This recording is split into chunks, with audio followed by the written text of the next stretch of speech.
Hello friends, welcome to my YouTube channel fire safety classes. जैसा कि last video में मैंने आपसे जिक्र किया था कि अभी हम जैसे बनाने के लिए बात करेंगे एक दूसरे टॉपिक पे जो कि गैस कटिंग है। ऑलरेडी लास्ट वीडियो में जो हम लोगों ने देखा था वेल्डिंग और के बारे में, जो कि हमारा इलेक्ट्रिकल वेल्डिंग के बारे में हमने बात किया था और आप लोगों के साथ शेयर किया था कुछ इन्फॉर्मेशंस जो कि जेएस से बनाने में काम आते हैं।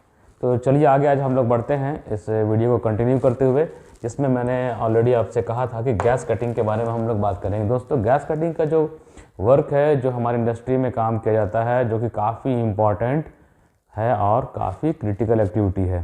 क्रिटिकल इसलिए है कि थोड़ा बात करते हैं गैस कटिंग। गैस कटिंग का मतलब क्या होता है? जो फ्लेमेबल गैसेस होते हैं हमारे पास, जो यूज़ करते हैं इंडस्ट्रीज़ में ज़्यादातर यूज़ करते हैं एसिटिलीन, और जो लोकली यूज़ करते हैं बहुत सारे लोग एलपीजी भी यूज़ करते हैं, जो कि कमर्शियल वाले सिलेंडर्स होते हैं। और ये जो गैसेस हैं दोस्तों काफ़ी फ्लेमेबल होते हैं और काफ़ी ख़तरनाक होते हैं जब इसका आप कभी भी इस्तेमाल करते हैं इंडस्ट्रीज़ में गैस कटिंग वगैरह के लिए। अब जो हम लोग देखते हैं कि गैस कटिंग के लिए कैसे ये ख़तरनाक हो सकता है। अगर हम बात करें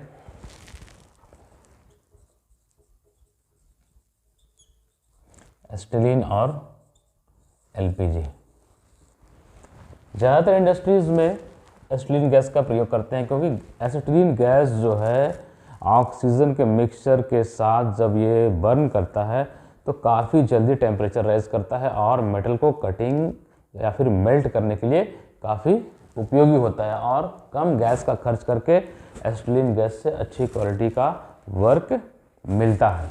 इसके लिए इसकी यूज़ हम करते हैं। और एलपीजी भी काम करता है, लेकिन इसका परफॉर्मेंस थोड़ा कम होने के कारण से इसका इस्तेमाल इंडस्ट्रीज में कम किया जाता है।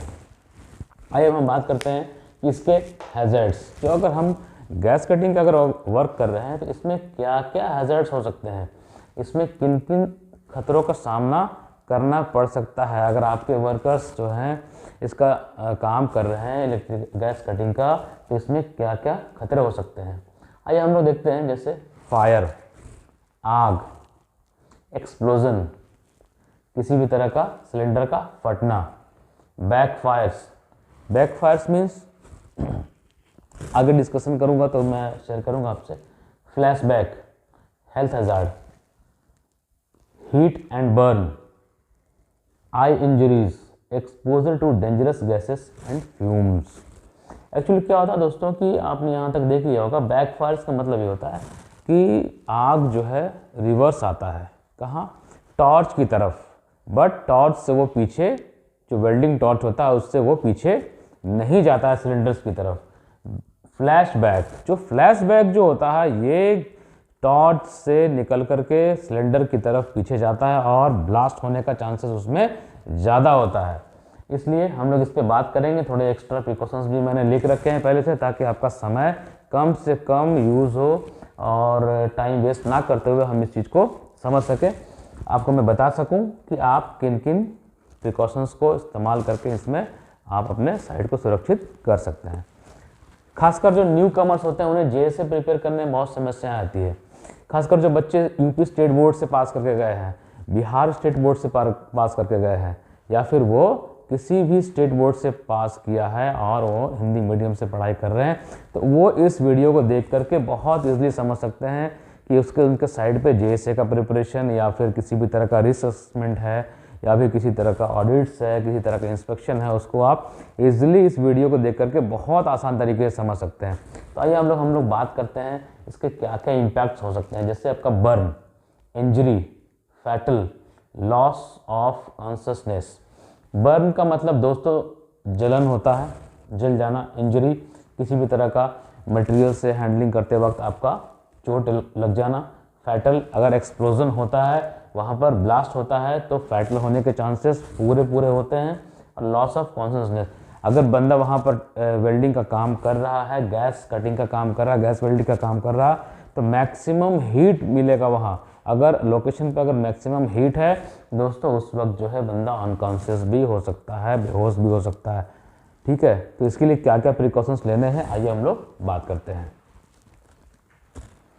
PTW issued for the hot work, मतलब permit to work, permit to work, जैसा कि लास्ट वीडियो मैंने आपसे ऑलरेडी कहा था कि परमिट टू वर्क, खासकर ये hot work, hot work means welding cutting का अगर हमारा वर्क है then that is hot work. और इस हॉट वर्क के लिए क्या करते हैं, हम परमिट टू वर्क इशू करते हैं। और परमिट टू वर्क में जो हमारे सेफ प्रोसीड्यूर्स दिए हुए हैं उसको हमें फॉलो करना है, उसकी गाइडलाइन को ही फॉलो करना है। Induction training given to the workman, जो वर्कर्स आपके साथ काम करने वाले हैं उनके पास इंडक्शन ट्रेनिंग किया होना चाहिए, वो ऑलरेडी ट्रेंड होने चाहिए कि उन्हें साइड पे पूरी इन्फॉर्मेशन होनी चाहिए कि वो क्या काम करने आए हैं और उन्हें पूरी जानकारी होनी चाहिए अपने काम का। All workers are trained. Unskilled worker अगर आप इसमें ले रहे हैं तो ये बहुत ही गलत है। आप अनस्किल्ड वर्कर्स के साथ में इस तरह का क्रिटिकल एक्टिविटी को परफॉर्म नहीं कर सकते हैं। अगर उसे गैस कटिंग के बारे में जानकारी नहीं है तो बिल्कुल आपको उन्हें से ट्रेन करना है, उसके बाद ही उस वर्कर को यहाँ पर आपको इम्प्लीमेंट करना है। अगर आप कंपनी कह रही है कि इस बंदे को यहाँ लगाना है, फ्रेशर्स है, तो आप बिल्कुल इसके लिए मना करें कि फ्रेशर्स बंदे को काम यहाँ पर इस क्रिटिकल एक्टिविटी में इन्वॉल्व नहीं कर सकते। Remove flammable materials far from work place, अगर वहाँ पर कोई ज्वलनशील पदार्थ रखा हुआ है, जैसे कि आपके कई जगह पर रहते हैं फोम्स रहते हैं, फोम्स मीन्स जो प्लास्टिक के कुछ मटेरियल्स हैं या फिर आपका स्पॉन्ज है, पेपर है, कपड़ा है किसी तरह का और कोई रबर है, इस तरह का जो मटेरियल्स अगर वहाँ स्टोर किया हुआ है तो उस मटेरियल को भी वहाँ से आपको गैस कटिंग के लोकेशन से हटाकर दूर रखना है। एस्टिलीन गैस और butane cylinder kept vertical, acetylene gas या फिर अगर ब्यूटेन सिलेंडर का यूज़ कर रहे हैं तो वो सिलेंडर वर्टिकल पोजीशन में होना चाहिए। वर्टिकल पोजीशन का मतलब हुआ हमारा सिलेंडर का पोजीशन ऐसा वो खड़ा रहेगा और सिलेंडर को वर्टिकल पोजीशन में रखना है। और cylinder must be kept in trolley with the lock and की, और सिलेंडर को हमेशा आपको ट्रॉली में ही रखना है। क्यों? क्योंकि भारी सिलेंडर होता है और ये भारी सिलेंडर को आप मैनुअली शिफ्टिंग करने के लिए आपको 2 बंदे लगेंगे और काफ़ी परेशानी होती है। इसलिए क्या करते हैं, उसे ट्रॉली में रखते हैं एंड लॉक एंड की में रखते हैं कि कोई अनऑथराइज्ड बंदा इसका गलत इस्तेमाल ना करे। कोई सोचे कि मैं इसको थोड़ा यूज़ कर लेता हूँ, थोड़ी देर के लिए अपने छोटा मोटा कोई काम कटिंग वटिंग का कर लूँगा, उसे इसकी जानकारी अगर नहीं है तो ऐसे में हादसा हो सकता है। इसलिए इसे लॉक एंड की में रखते हैं ताकि इसका मिसयूज़ ना किया जा सके। All cylinders must have their hydrotest certificates, अगर जो भी फ्लेमेबल सिलेंडर्स वहाँ पर आप यूज़ कर रहे हैं या फिर एसिटिलीन, ऑक्सीजन, एलपीजी, हर एक सिलेंडर का आपके पास में टेस्ट सर्टिफिकेट होना बहुत ज़रूरी है। और आपको जानकारी होना चाहिए ये सिलेंडर का हाइड्रो टेस्ट किया जा चुका है और ये बिल्कुल सेफ है यूज़ करने के लिए। Hose pipe must be check before use, hose pipe का आपको चेक करना है यूज़ करने से पहले। क्यों? क्योंकि होस पाइप में दोस्तों क्या होता है कि जब उससे काम करते रहते हैं बराबर तो उसका कहीं कहीं मूवमेंट इधर उधर होता रहता है और ख़ासकर सिलेंडर्स के जो जॉइंट्स होते हैं वहाँ से जब निकलता है तो वहाँ बैंड पड़ता है और जो टॉर्च का जो हिस्सा जहाँ कनेक्ट होता है वहाँ पर भी बैंड आता है। इस दोनों पोजीशंस पे क्या होते हैं कि खासकर क्रैक होने के चांसेस, पाइप के क्रैक होने के चांसेस बहुत ज़्यादा होते हैं। इसलिए आपको विशेष ध्यान रखना है कि पाइप में कहीं क्रैक्स ना हो। अगर पाइप का मूवमेंट कहीं इधर उधर हो रहा है, कहीं तीखी चीज़ से अगर उसे लग गया है तो वहाँ भी वो डैमेज हो सकता है। इसलिए पूरे पाइप को आपको चेक करना है कि पाइप कहीं से फिजिकल डैमेज तो नहीं, जो आप देख सकते हैं अपनी आंखों से। Colour code of hose must be aware by worker, colour code का भी जानकारी होना बहुत ही ज़रूरी है। 2 कलर होते हैं जो कि हम इस्तेमाल करते हैं होज का गैस कटिंग के लिए। जो होज इस्तेमाल करते हैं एक होता है रेड और एक होता है ब्लू, और कभी कभी ग्रीन पाइप का भी इस्तेमाल करते हैं। तो रेड को किस में लगाना है? एस्टिलीन में, और ब्लू एयर जो हमारा ऑक्सीजन सिलेंडर यूज़ करते हैं उसमें यूज़ करते हैं। Flashback arrester must be fitted on both end of hose and pipe, flashback arrester का इस्तेमाल आपको दोनों एंड पे करना है। दोनों एंड का मतलब जहां पर आपका टॉर्च कनेक्ट हो रहा है और जहां आपका सिलेंडर में कनेक्शन आप कर रहे हैं किसका? होज का।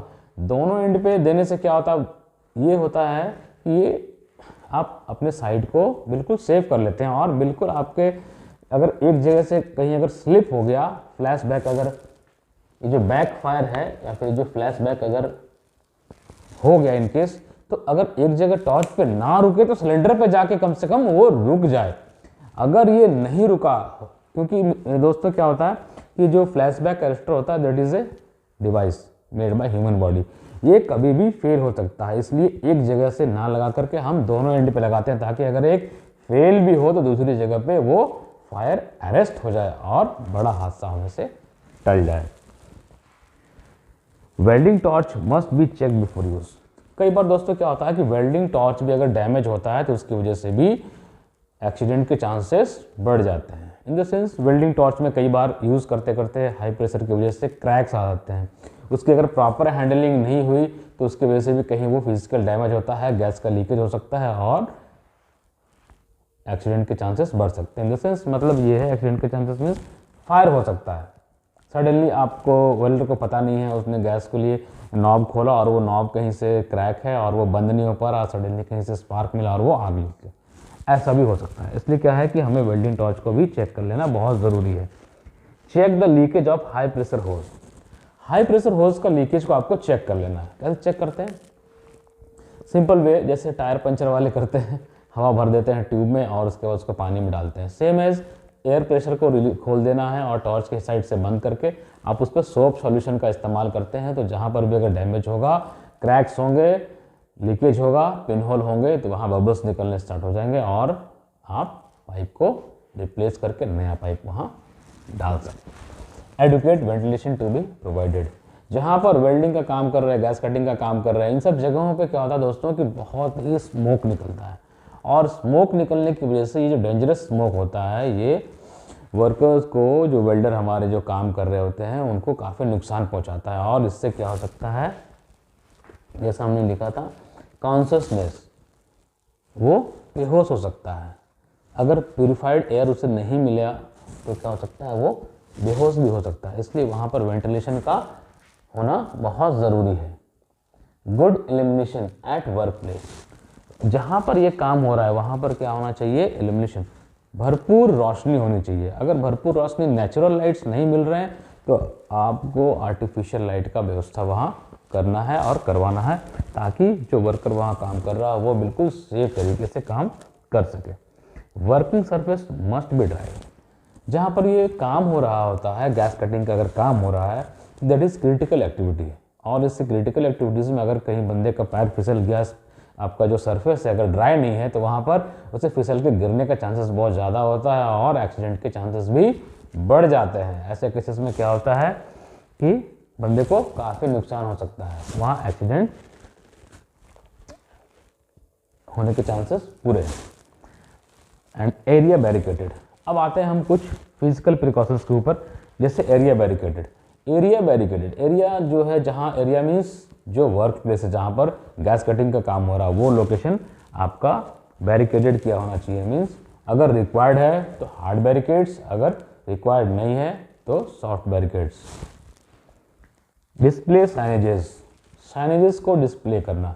जैसे आपने वहाँ पर डिप्लॉय कर दिया कि खतरा है यहाँ काम में और किसी भी तरह का हादसा हो सकता है, डेंजर वाला जो बोर्ड होता है आप उसको लगा दें और वहाँ किसी भी अनऑथराइज बंदे को एंटर होने नहीं दे, जो कि नेक्स्ट पॉइंट में लिखा ऑलरेडी मैंने, unauthorised person prohibited. Drinking water available. जो बंदा वहाँ काम कर रहा होता है ना, ऐसे सिचुएशंस पे उन्हें प्यास भी बहुत ज़्यादा लगती है। क्यों? क्योंकि हीट बहुत ज़्यादा होता है। अगर हीट स्ट्रोक उन्हें लग गया, हीट स्ट्रोक मीन्स अगर उनको गर्मी ज़्यादा फील हो गया, स्मोक भी लग रहा है, तो क्या हो सकता है, बंदा अनकॉन्शियस हो सकता है। इसलिए अगर टाइम टाइम पे, रेगुलर इंटरवल पे उसे प्यास लगती है तो आपके पास पीने का पानी का व्यवस्था वहाँ पर होना चाहिए। Fire extinguishers kept at work place.